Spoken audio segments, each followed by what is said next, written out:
Hello दोस्तों, स्वागत है आप सबका आपके अपने channel mister Vicky study centre में। दोस्तों, मैं विक्की सर स्वागत करता हूं आप सबका आज के अपने क्लास में। तो दोस्तों, आज हम लोग जो क्लास में पढ़ने वाले हैं वो मैथ का है, भारती भवन से क्लास 10th का। तो ये मैथ आप सबके लिए ज़्यादा जरूरी है। एक्चुअली एग्जाम में पूछे जाते हैं, है बहुत इजी क्वेश्चन, लेकिन स्टूडेंट इसमें ज़्यादा कंफ्यूज कर जाते हैं। तो मैं जो आज चैप्टर पढ़ाने वाला हूँ वो दो चर वाले रैखिक समीकरण से लिया गया क्वेश्चन है। तो दोस्तों, चलिए आज की क्लास की हम शुरुआत करते हैं। शुरुआत करने से पहले आपसे रिक्वेस्ट है कि आप हमारे चैनल को सब्सक्राइब कर ले, बेल आइकन को हिट कर ले, ताकि हमारे वीडियोस के सारे नोटिफिकेशन टाइम टू टाइम आपको मिलती रहे। चलिए दोस्तों, आज की क्लास की हम शुरुआत करते हैं। तो मैं आपको बता दूं, दो चर वाले रैखिक समीकरण में मैं आपको बताऊं, जैसे कि युगपत समीकरण एक होता है जिसमें आपको क्वेश्चन में पूछा जाता है कि बताइए 2x² + 4y है तो इसके कितने हल होंगे। एक हल होंगे, दो हल होंगे, अनगिनत हल होंगे, कोई हल नहीं होगा, क्या होगा। तो ऐसे में स्टूडेंट कंफ्यूज हो जाते हैं कि एक्चुअली में इसके कितने हल होंगे, क्या होंगे। तो स्टूडेंट वहां पे इस चीजों को गौर नहीं कर पाते हैं। तो मैं आपको पहले यहाँ पे एक फॉर्मूला लिखता हूँ, फिर आपको समझाने की कोशिश करता हूँ। तो दोस्तों, चलिए हम आपको इसको समझाने की कोशिश करते हैं। यहाँ पे मैंने डायग्राम में 3 फॉर्मूला लिखा है, इसको आपको याद करना अति आवश्यक है, क्योंकि आप इसको याद करेंगे तभी आप इसको सॉल्व कर पाएंगे। देखिए, मैंने यहाँ नंबर 1 में क्या लिखा है, शर्त, हलों की संख्या, युग्म का नाम। पहला है, यदि a/d = नॉट b/e हो तो क्या होगा। तो इसके हल केवल एक हल होगा, एक और केवल एक हल होगा। अगर समीकरण इस रूप में होगा तो इसका केवल एक और एक हल होगा, और यह जो है अविरोधी कहलाएगा। बात समझ रहे हैं। अगर आपका समीकरण इस फॉर्म में है, इस फॉर्म में कैसे आएगा उसके लिए मैंने यहाँ सवाल लिखा है, इसको हम बना करके आपको बताएंगे कि इस फॉर्म में ये कैसे आएगा। तो आप अंत तक हमारे साथ बने रहिए, आपको सारी चीजें समझ में आएगी। जब समीकरण इस फॉर्म में हो तो इसका केवल एक और एक हल होगा और यह अविरोधी कहलाएगा। ठीक है। और यहाँ पे आपको कह रहा है कि अगर a/d = b/e = c/f हो तो अनगिनत हल होंगे। अगर आपका समीकरण इस फॉर्म में है तो इसका हल अनगिनत होगा, और इस स्थिति में जो युग्म होगा वह आश्रित कहलाएगा। जिसका हल अनगिनत होगा वह क्या कहलाएगा, आश्रित कहलाएगा। अब यहाँ देखिए, a/d = b/e = नॉट c/f, यानी कि ये दोनों बराबर है, ये इसके बराबर नहीं है, तो इसका कोई हल नहीं होगा, और इस स्थिति में युग्म जो है अविरोधी कहलाएगा। तो इसके लिए मैंने यहाँ पे 3 क्वेश्चन लिख रखे हैं। इस तीनों क्वेश्चन को सॉल्व करके हम आपको बताते हैं कि कौन सा समीकरण। इसमें आपको कह रहा है कि सबका निकालना है कि कितने हल होंगे, कितने हल होंगे। तो जब आपको पता चल जाएगा कि कितने हल है, जैसे कि इसका अगर एक और एक हल आता है तो आप आराम से कह सकते हैं कि यह युग्म अविरोधी है।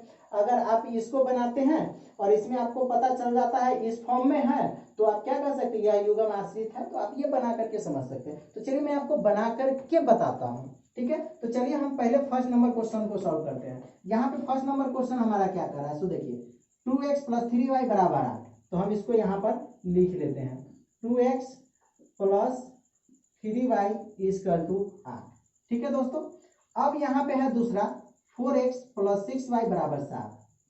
तो इसको नीचे लिख लेते हैं, 4x + 6y = 7। जैसे आप समीकरण 1, 2 बनाते हैं, ठीक उसी तरीके से मैंने यहाँ लिख दिया। अब हमको बताना है कि इसका कितना हल होगा। ठीक है, बहुत इजी है। आप एक्स वाई को भूल जाइए, सिर्फ नंबर को देखिए। यहाँ नंबर 2 4 है, यहाँ 3 6 है, यहाँ 8 7 है। तो इसको काट के देखिए आपस में करता है कि नहीं। देखिए इससे कि 2 4 है तो 2 1 जा 2, 2 2 जा 4, यानी कि 2 1 2, 2 2 4, 1 और 2 बच गया। यहाँ 3 1 3, 3 2 6, यहाँ भी 1 2 हो गया, और यहाँ पे 8 और 7 है तो ये नहीं कटेगा। यहाँ पे देखिए 1/2 बराबर 1/2, ये दोनों आ गया, लेकिन ये बराबर नहीं है। ठीक है। तो ये देखिए इस फॉर्म में हमारा ये वाला फॉर्म है, a/d = b/e है, a/d = b/e है, और नॉट c/f, तो ये हो गया, इस फॉर्मूला पे सेट हो रहा है। देखिए कितना आसान है, समझ गया ना।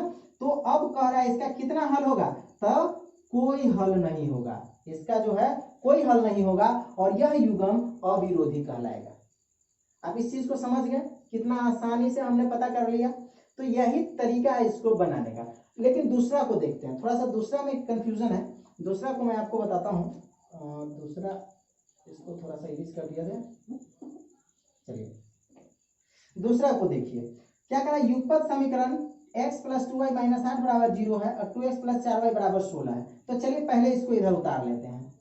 x प्लस 2y माइनस 8 बराबर 0 और है इधर 2x प्लस 4y अब बराबर 16 है। ठीक है, बराबर 16 है।